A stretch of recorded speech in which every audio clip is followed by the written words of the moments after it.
What's going on, everyone? Welcome back to another video. I hope you're all having a fantastic day today. And today we have another unboxing video for you guys. I'm really excited to get into this video today. We have some very exciting new models to get into. This box right here is from Panda Fox Toys. This should have two models in it. And then I also have another model I got a little while ago now that I will also have in this video. So I hope you're all excited for this video today.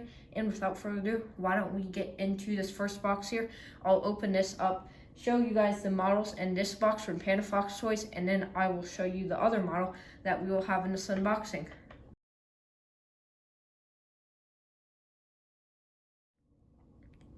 Okay, the box is opened up, so why don't we take a look at the models we have for this unboxing today.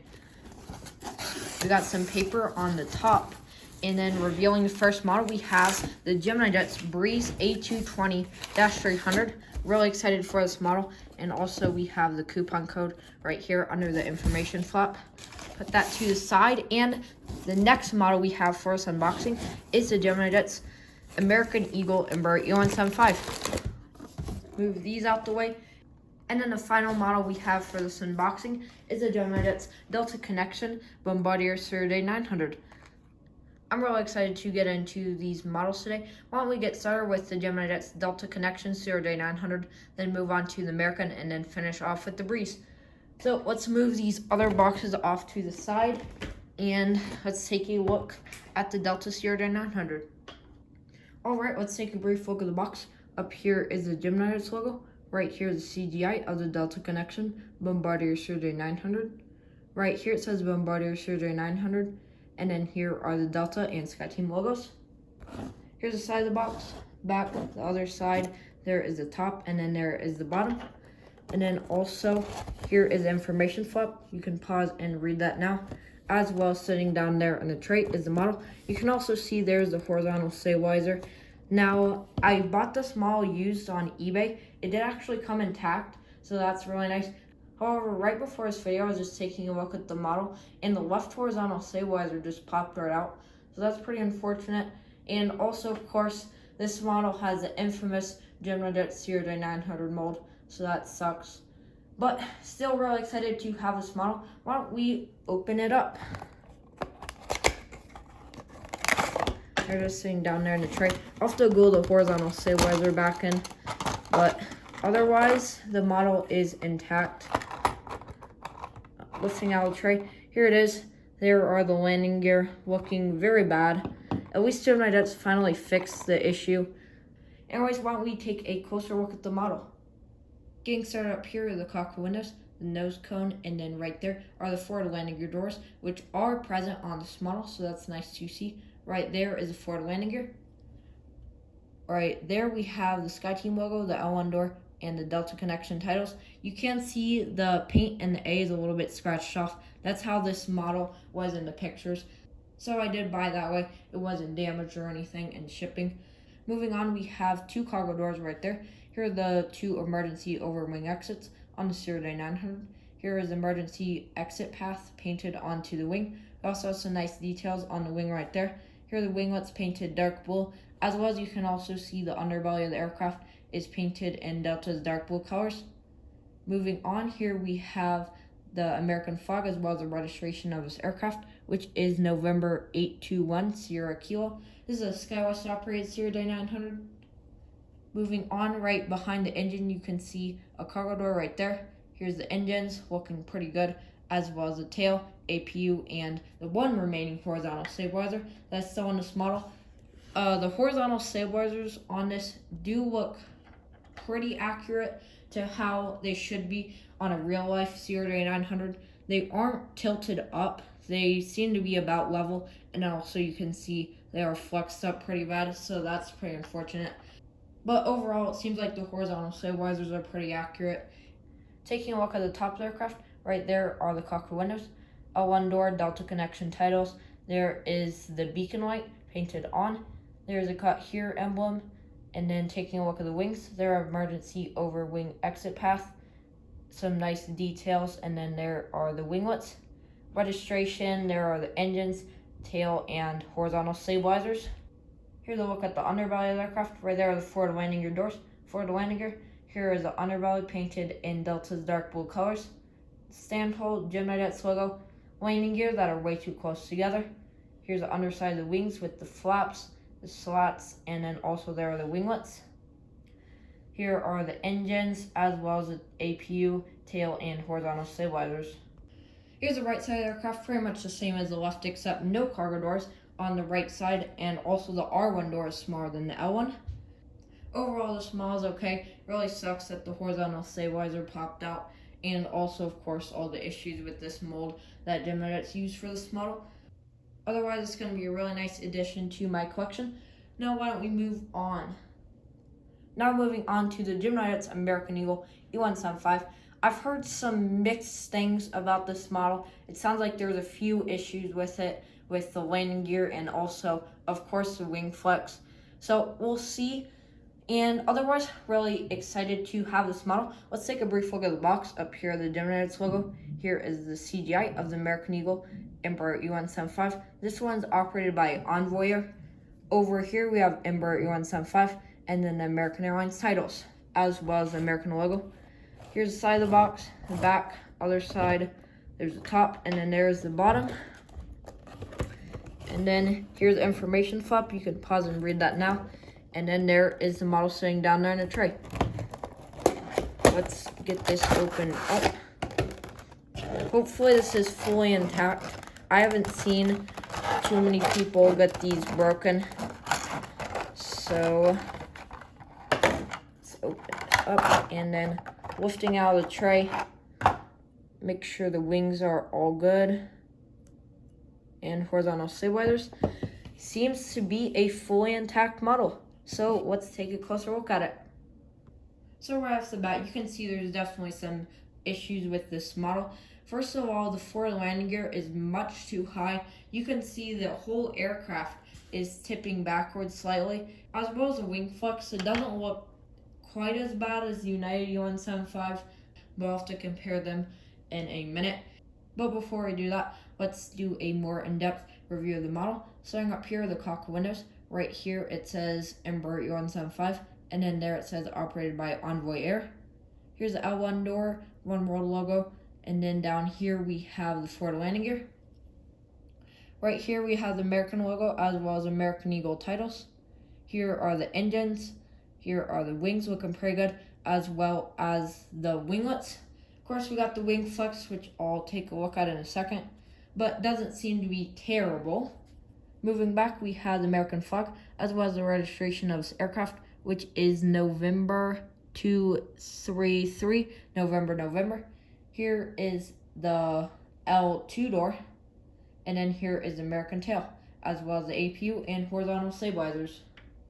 Here's the top of the aircraft. Right there are the cockpit windows. L1 door, there's the beacon light, as well as some other small details painted onto the top of the aircraft. I wish Gemini Jets would put antennas and everything on their regional aircraft models. Moving on, there are the engines. Here are the wings. Not a bunch of detail on them, but good enough. Here are the winglets. And then moving back, here's the tail, horizontal stabilizers, and APU. Taking a look at the underbelly of the aircraft, which is easily the best part of Gemini Jets E175 mold. You can see there's a bunch of detail. Anyways, up here, the forward landing gear and some really nice small details on the bottom of the aircraft. You can also see the cargo door right there. Here are the landing gear. Here is the Standhold Gemini Jets logo. Here's the underside of the wings. There are the engines, flaps, slats, and then the winglets. And then there's also some more detail. I'm not sure what that is. And then here are the horizontal stabilizers and APU. And finally, here's the right side of the aircraft. Basically the same as the left, except for the two cargo doors right there and there. Now first, why don't we take a look at the nose landing gear height. I'm going to compare this model to my two other E175s I have in my collection by Gemini Jets. First, let's do the United E175. The landing gear height on this one's pretty considerably lower. And also something I'm going to point out real quick, I forgot to mention this. It seems like the cockpit windows on this aircraft are way too high. That's the L1 door right there, and the cockpit windows are almost to the top of that. Let's just compare this to the Alaska. You can see they're considerably lower. on the fuselage, and then taking a look at the United again. Once again, considerably lower. Now taking a look at the wing flex on this model. The wing flex does seem to be slightly improved over the United on this model. So on this side, it's definitely quite a bit lower. And on this side, the United is just a little bit more.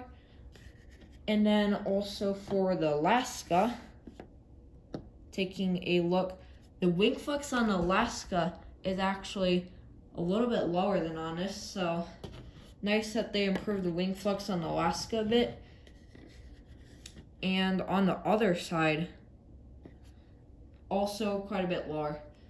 So Gemini, please just fix the issue with the wing flex and also the forward landing gear, and now also the cockpit windows. Overall, it's a pretty decent model, but it's going to be a really nice asset to have in my collection.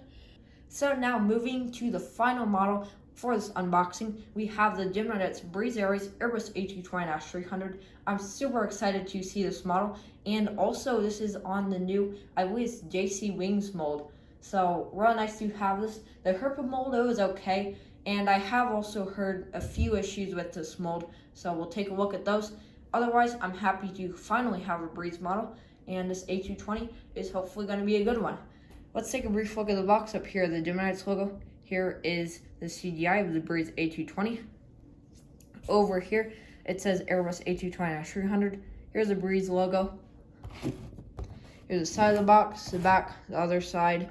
There is the bottom, as well as the top right there. And then here's the information flap. You can pause and read that now, as well as the aircraft sitting down in there. So let's get this thing opened up.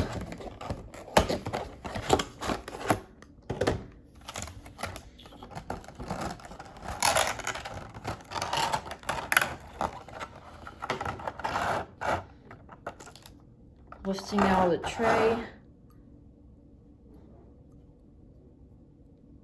Looking really good. Another fully intact Gemini model.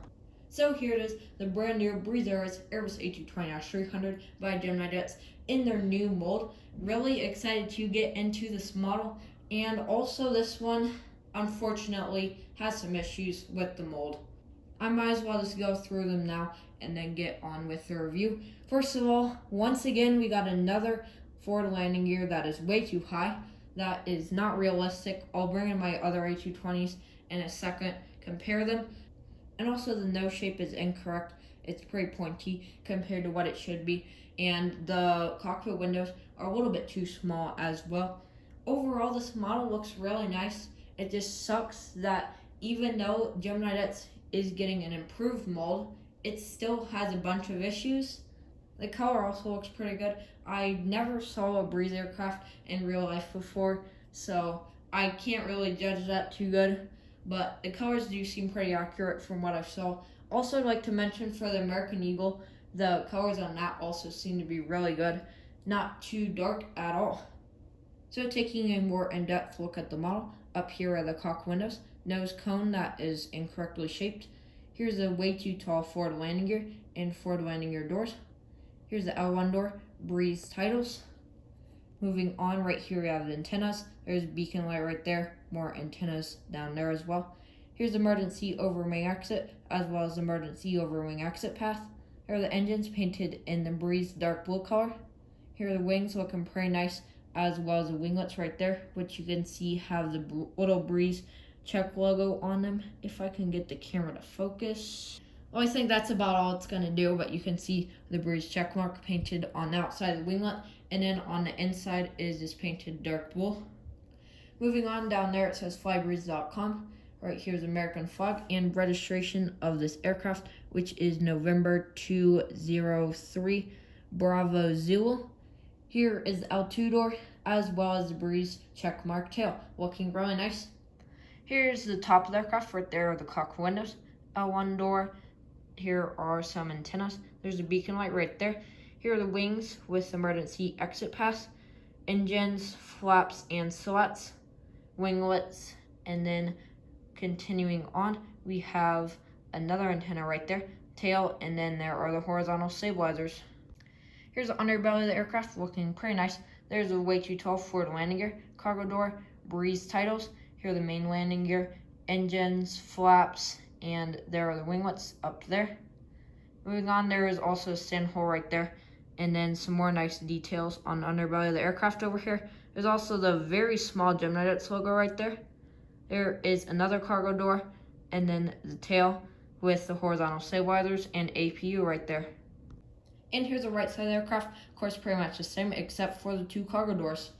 Okay, now I'm bringing in my other 2 Gemini Jets A220s. Here first we have the Delta A220. I'm going to compare the noses first, which as you can see on the Delta is drastically lower. The forward landing gear on this new JC Wings mold is a little bit nicer, a little bit more detailed. This one's just a big blob. But otherwise, this is way too tall, so overall, it's not really any better. And then bringing in the Air Canada, I'm expecting this to be pretty similar. Yeah, also substantially lower than on the Breeze. So overall, this is another decent model. Every single model in this unboxing has been a decent model. That's what you get from Gemini Jets. But I'm still really happy to have all these models, and they're going to be really nice assets to my collection. So that's it for this video. I hope you all enjoyed. Really happy to have these models. Gemini Jets, please fix all these molds. It would be really nice to have high quality models like NG. Anyways, nice to have these models. Thank you all for watching. Make sure to click the like button and subscribe to my channel. Thank you for watching. Bye.